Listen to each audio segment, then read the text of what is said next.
Hey, welcome to the Soft Movies Podcast. I'm Cam. I'm Luke. And today we have our very first guest of the semester, Emery Johnson. Emery, would you like to introduce yourself? My name is Emery Johnson, and happy to be here. Thanks. What do you do here at Eastern? Well, I do hang out mostly and have fun. That's what life is all about now, isn't it? No, I'm a human services major and an early childhood minor. Gosh darn right. Emery and I met about a year and a half, 2 years, something that sounds about. Is that true? I think I've known you since my freshman year. I think 2 years. I was a sophomore. Yeah, I used to hang out with Rob. Yeah. Rob was on the previous episode. He was on. He's awesome. He's all right. He's all right. Whoa. No, but Cam's cup of tea. yeah, it's not my cup of tea. But if you guys remember, Robert was on a previous episode, and Emery used to come into the newsroom and just, Hang out. I'd just be like, hey, what's up? Me and Robert went to high school together. And I'm not gonna say where. Dox me. But this is our first guest, and Emery. I think I posted one time, come on, or like I just posted a clip, and then Emery was like, get me on here, or I'm coming on, or something like that. And I was like, Yeah.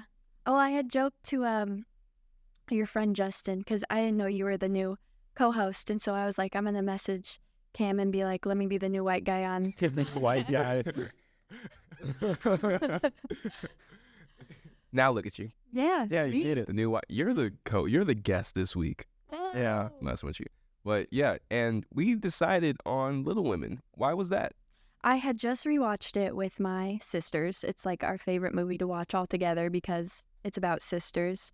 And even though it's like set during the Civil War, it's still very much like, oh, that's what it's like to have sisters. But it was an interesting pick, and we're gonna get into it in this episode. Let's get right into it. So, the film stars Saoirse Ronan, Florence Pugh, Timothy Chalamet, Emma Watson, Meryl Streep, and where's he at? Who was the dad? It's the guy in Breaking Bad. I know. Oh, you're It's talking Better about Call Saul. Bob Odenkirk. Bob Odenkirk. Because Yeah. I wrote down like a little list of actors because I texted Cam about it. The title's Little Women, but I said big actors. Yeah. They got some big names on it. Yeah, so the film is about 4 sisters. Well, I say it all the time. You can say it this week. Sure, why not? So, film is about 4 sisters in, I think, 1860 something. But it's about them, and it's based off the book of the same name. And there was 2 editions of that book. Can't remember the years for it, but I think it goes and combines the 2. Yeah. Because I believe the 2 editions was one that was like when they were younger, and then the other was like when they were more grown up. And the film kind of bounces between the 2. Mostly it's sold now as one big book. Yeah. But like when it came out, it was one book. Yeah, it's kind of a coming-of-age story of sorts with the March family as the 4 sisters kind of grow up together and just experience life. So yeah, let's get into our general thoughts. Emery, you can go first. My general thoughts. I just like it. It's just... Sometimes it's like Well, the coloring is really good. Like when they're young, it's all kind of goldeny, Mhm. like kind of how you remember how it is to be young. And then the present is very cool and like a little more drab. Yeah. And then I feel like towards the end, it almost balances out. Mhm. So I really like that. What about plot? Plot? Yeah. Oh, it's good. I like that it starts on Christmas. Yeah. Yeah. Released on Christmas too. Released on Christmas. 2019. Me and my sisters used to watch the 90s adaptation of it every Christmas, but Yeah. now we watch this one usually. Nice. Plot, it's good. They all have such distinct personalities, except for Beth. Beth's kind of just there. Yeah, Sweet I and wrote die. that down too. Spoiler warning, Beth dies. I mean, the book's been out since the Civil War. Like, If you've not read it at this point, it's your own fault. yeah. All right. Luke? Yeah, I agree with that. I really like, I would say the writing is probably the Yeah. strongest part in the dialogue, because most of it is ripped straight from the books or other works that the author did. Mm-hmm. Yeah. And so it kind of balances those, but it like speeds it up and has people talk over each other to Yeah. make it more, It's realistic. yeah, like the dialect is more how you would have a conversation today. Yeah, because it's like that's how I talk when I'm around my sisters. Like we're all talking over each other and we're loud and we're annoying each other. So it's awesome. How many sisters do you have?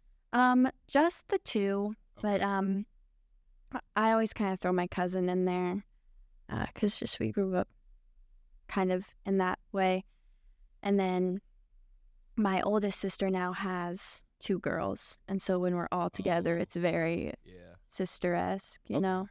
Cool. I'll give my thoughts.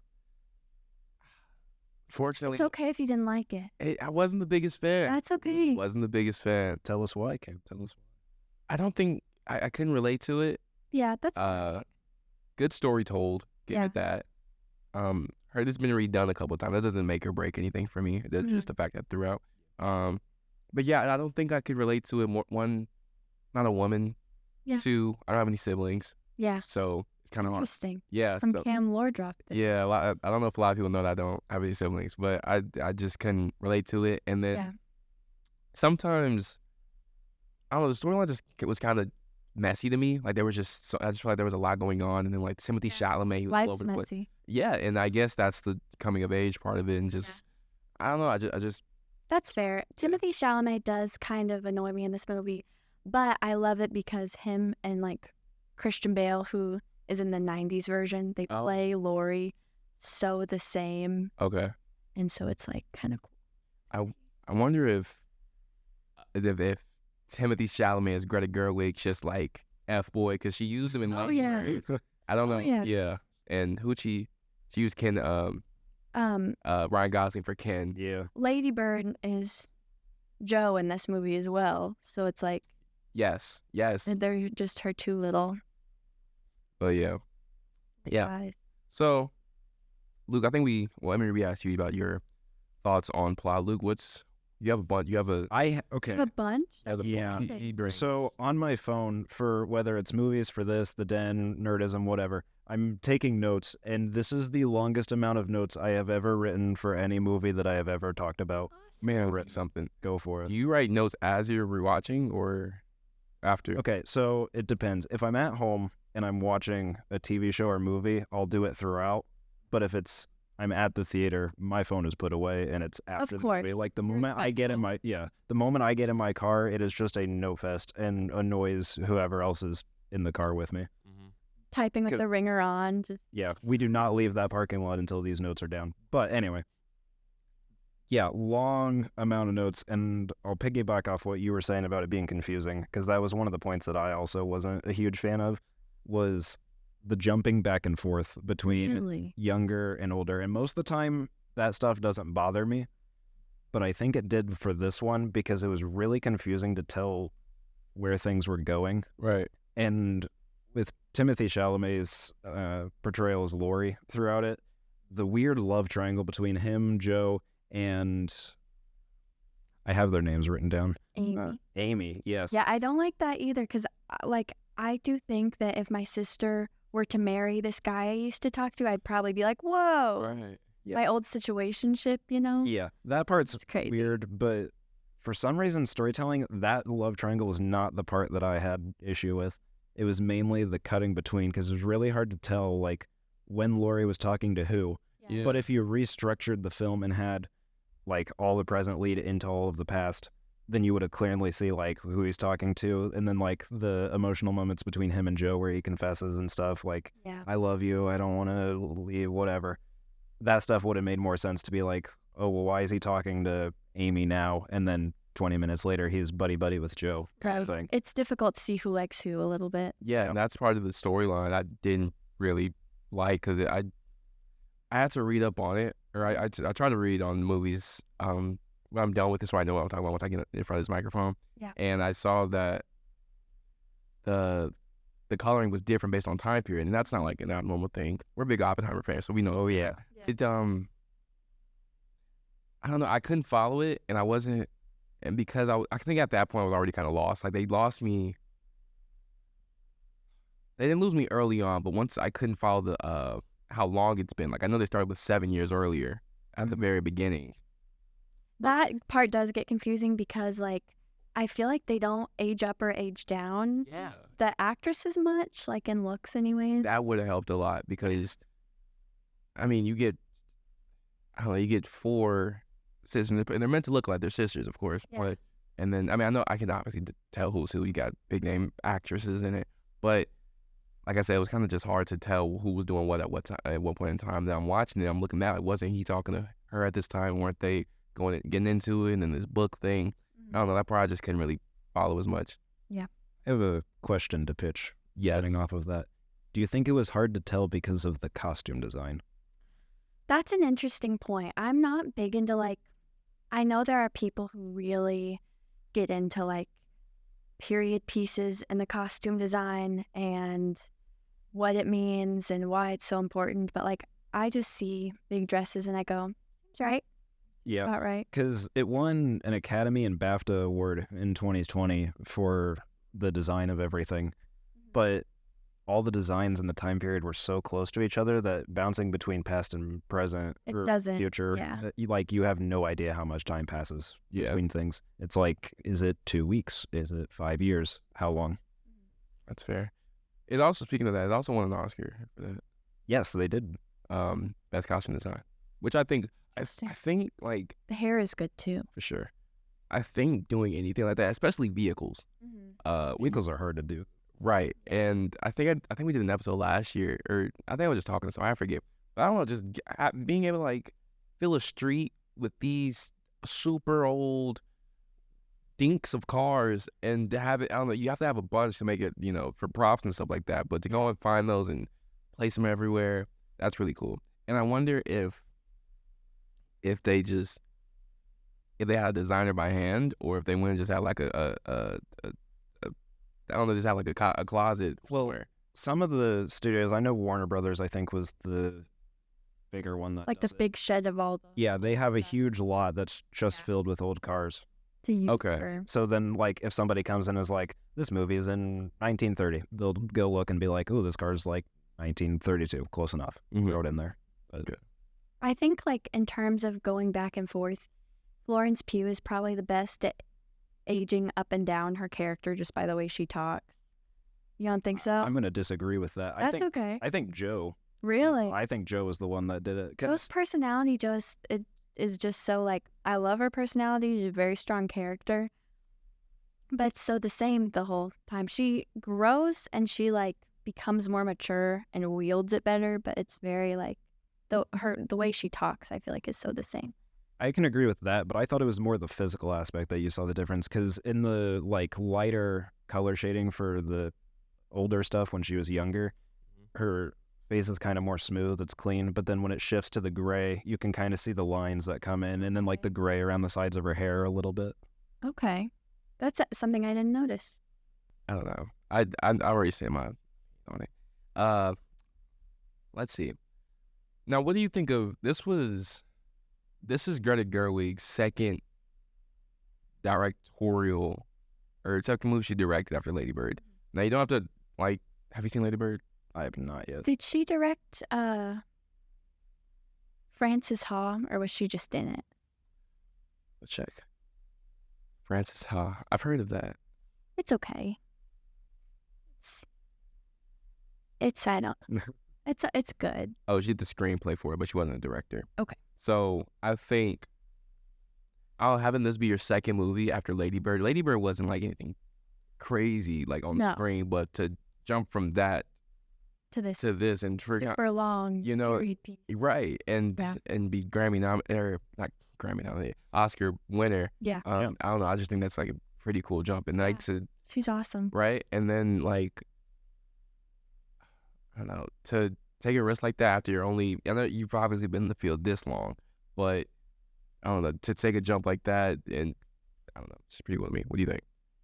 Yeah, I mean, sometimes it's weird looking at actors and directors and people in the film industry, like they'll just happen to jump in between things and genres so strangely. Like, I know we were talking about one of the episodes where the guy that plays Roderick was in those two films and then just Yeah. showed up in Oppenheimer. Definitely. And it's like, yeah, it's just random jumps, but it works. Yeah, and from this to Barbie, and then I think I read she's doing Snow White next. Who knows what that's gonna look like, right, in 2025?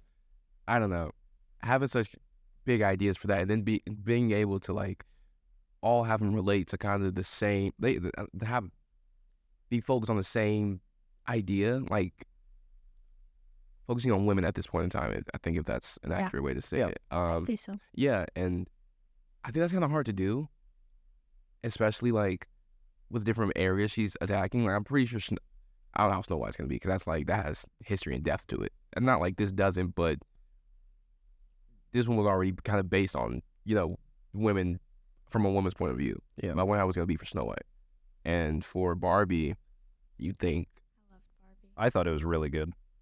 I thought it was all right. I think it was. I thought it was pretty good. Not my favorite. I don't know if it's fair to compare it or not, but I would say like in terms of like which one spoke more to like women in the movie, I would say Little Women did it better than Barbie would. Really? You think Little Women spoke better to women than Barbie? Yeah, Okay. because Barbie kind of had that like, or maybe it's like an evolution of it, sort of. Because like Barbie was more like aligning with like the more coming out of your 20s, getting into like the middle age kind of issues and stuff with the real world, and then this one was more like women of the past, how you can be now, sort of thing. Or like how I noticed like in the film, the first scene, she goes to the publisher, right, and has a book or whatever, and he's like, oh, we normally pay 30, 45 for this, but we'll give you 20 something. Yeah. Then there's like that pay gap. And then later in the movie, there's quotes about like, as a woman, you can be free to choose what you want kind of thing. And so that's kind of where I think that ties in. Do you think a lot of the stuff from this movie can still be relevant today? I think so. I think I mean, it definitely ages itself, of course, because it's set in like the 1800s. But there's so much of it that I think personally still speaks to me. Of course, the having sisters and like the scene where Joe burns off Meg's hair, like that's one of my favorites because it shows something that has been happening since then, Yeah. And they get so mad at each other. And when Amy's left out, like I very much identify as the youngest with Amy. She's dramatic and doesn't like to be left out, and that's very much me growing up. Are you the youngest? Yeah, Okay. I am the youngest. And then like Yeah, what's up? other things I feel like I just had a thought, maybe it's gone, like that still speak to today. When Joe's like, we would not so love the world if we had no childhood in it. I feel like that's still so relevant because like especially with iPad kids and stuff like that, Yeah. it's like you've got to be outside to be a productive member of society. Like you got to play in the mud as a child to grow to your potential. I thought some of the like, I know we talked about that quote earlier in when you texted me last night. I have it written down. Yeah. Women, they have mind, they have souls out. So do you remember? You know that quote? Yes. Yeah, I thought that was kind of still relevant today because yeah. some people still have the mindset women just have the same duties as they did back then. Yeah, and it's like, you run into some women who are still very like male-centered in all of the things that they do, and it's like, what's going on? Yeah. Yeah, I think we can all agree that's not a necessary case. Yeah. You can do what you want. And Yeah. I had she had that, and like I think I can agree with you on the writing aspect. Like I'm glad she had that quote, but it wasn't such a dramatic thing where the movie stops. But it captured me enough to be like, oh man, that's something. Maybe that might have just been because you texted me prior, so I was just looking forward to it. Right. But I'm glad how it kind of just flowed in, but it still makes you like, because I'm sure if you could pick that quote out, Yeah. you watch the movie, you're texting me like, oh man, that must have meant something to you, or like had some sort of importance. And I don't know if that's one of the quotes that like came straight from the book or not. I feel like the way it was written, it had to have come from something that the original author of Women wrote. Yeah. Yeah, Louisa May Alcott. I can spin off of that for a second. go crazy. For Alcott, the ending of this movie is not the same as the book, No. but it's vague for this movie. Open. Do you know what we're talking about? No. Okay, so in the book, or originally, well, let me rewind. So I haven't read it since 7th grade, so I don't quite remember. So Alcott, when she wrote the book, originally had Joe end unmarried with no kids. And that was like her consistent thing throughout the book, is that she didn't want kids, she didn't want to marry. And then the publishers told Alcott, like, no, you need to change that, it'll help sales. And she caved and did it, and then sales. And then Gerwig found out about that. So what happens in the movie is the same thing, where Joe doesn't end up married or with kids, but changes the book to be married and kids at the end for the heroine figure.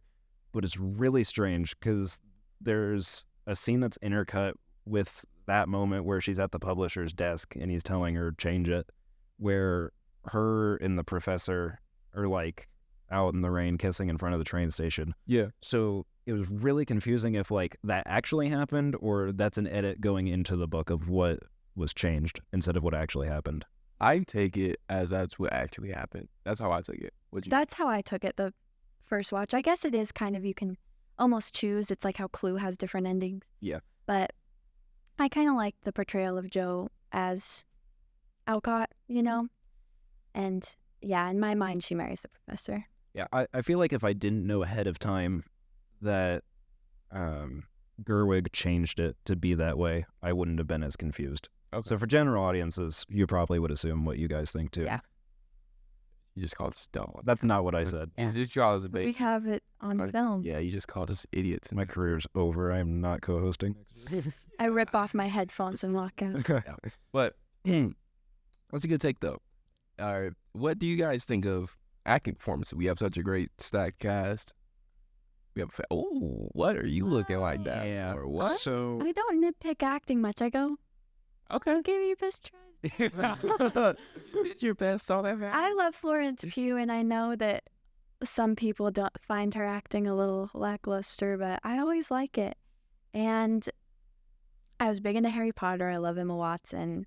I think she plays Meg a little bland, but again, like the part where she says, you know, just because my dreams are different than yours doesn't mean they're unimportant. It's like, that's a reminder for me when I'm watching to not be like, oh, Meg's so boring or whatever.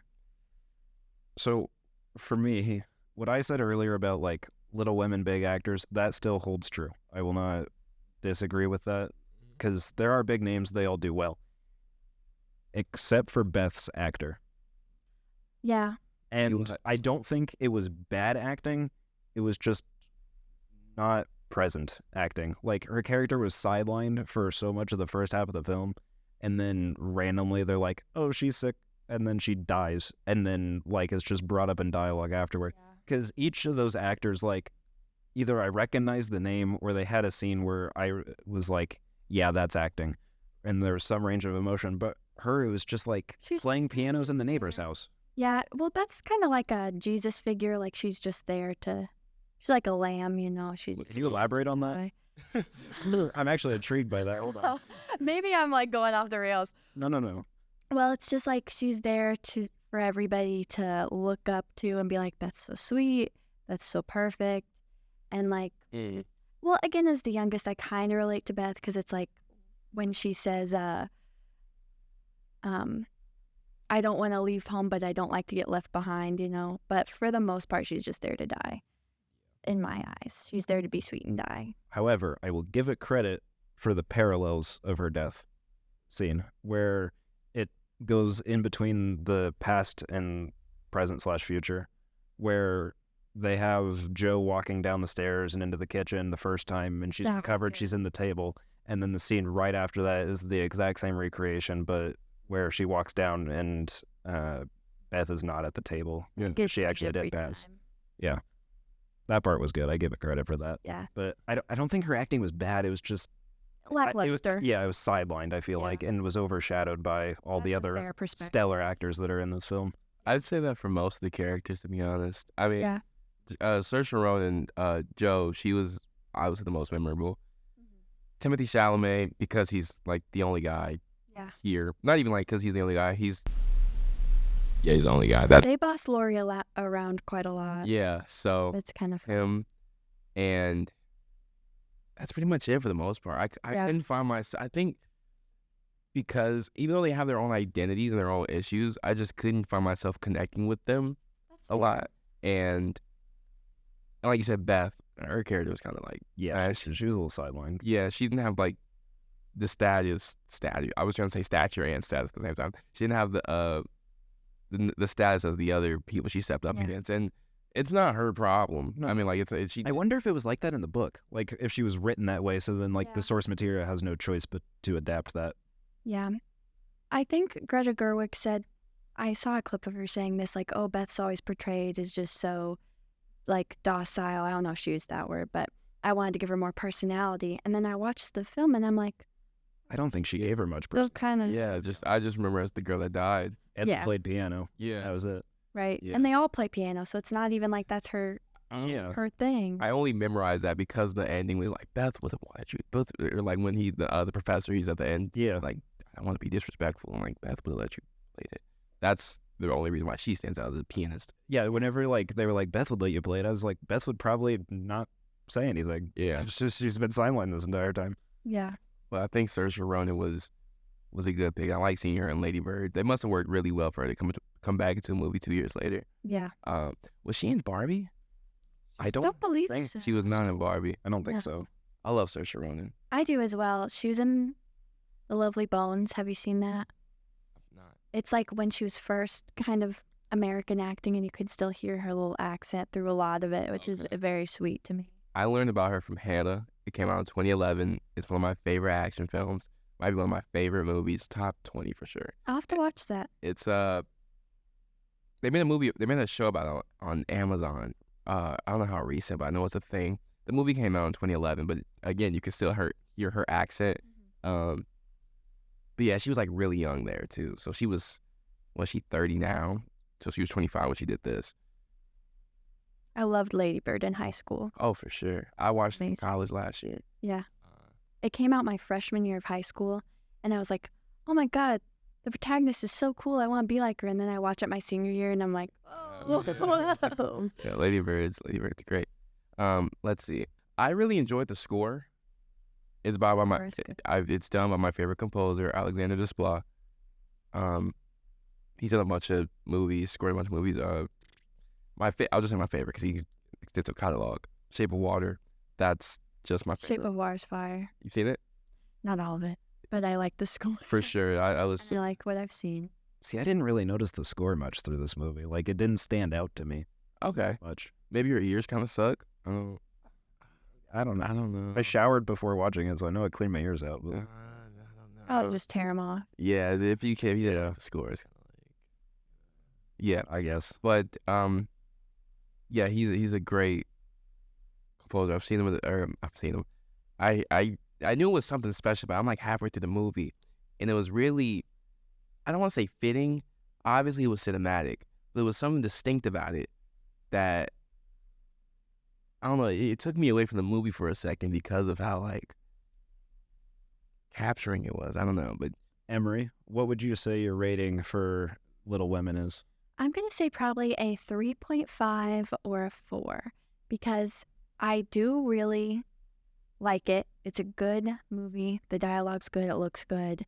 It touches my soul, but it doesn't wow me as much as some other movies do, but it's still something I watch a lot. It's worth the rewatch every time. Yeah. So. I can agree with that. I don't think it's something that like wowed me personally either, but I would still give it a 4.5 out of 5, I think. Okay. Because the only real gripe I think I had with it was just Beth being overshadowed. And like if I had read the book and like cared passionately about it, I probably would complain a little bit more about them changing it. But the way that the ending's kind of ambiguous, it gives you both endings Yeah. in a sense. So I'm not as fussed about it. I get that. Good response. Good response. Yeah. And Cam, what would you like to say? I'll give it a 3. I just couldn't really relate to it like that, and I said that earlier. Yeah, it's just like I think it's just like one of those movies where I don't know, it just wasn't. It was just another movie I watched for the most part. But yeah, thank you guys for watching. Emery, thank you for coming on. Hopefully you'll be back. Thank you, Emery, for coming on, first guest of the season. Yeah. Hopefully you'll come back on. I would. And yeah, thank you guys for watching. This has been the Two Star Movies Podcast. I'm Cam. I'm Luke. I'm Emery. And we'll see you next week. Bye.